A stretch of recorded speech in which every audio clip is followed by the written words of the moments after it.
रामकृष्ण हरी. सार्थ श्री ज्ञानेश्वरी अध्याय 2 ओवी क्रमांक 315 ते 324.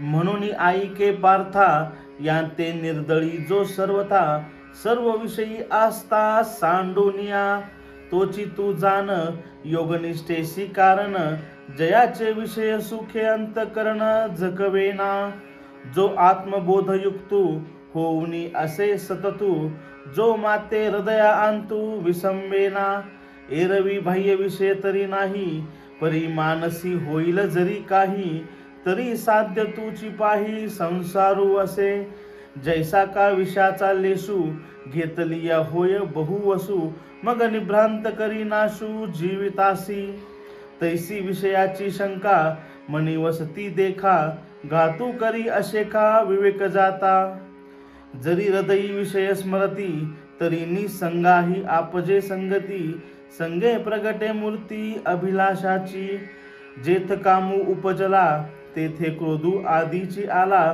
क्रोधी असे ठेविला समोह जाणे समोहा झालिया व्यक्ती तरी नाशू पावे स्मृती चंडवाते ज्योती आहत जैसी का अस्तमानी निशी जैसी सूर्य तेजाते ग्रासी तैसी दशा स्मृती भंशी प्राणियासी.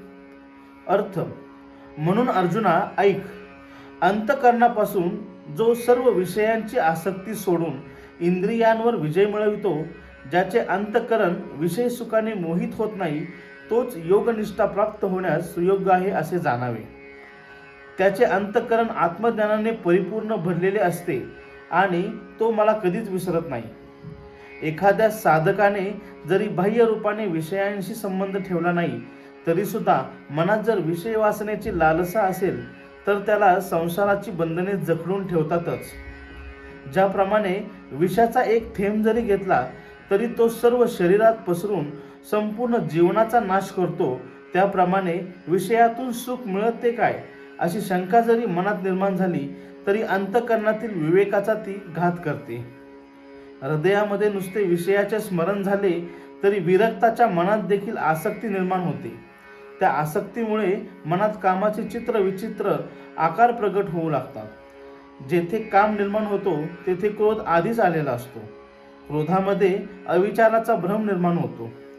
ज्याप्रमाणे प्रचंड वाहणाऱ्या वाऱ्याच्या वेगाने दिव्याची ज्योत विझून जाते त्याप्रमाणे अविचाराचा भ्रम निर्माण झाला की स्मृती नाहीशी होऊन जाते.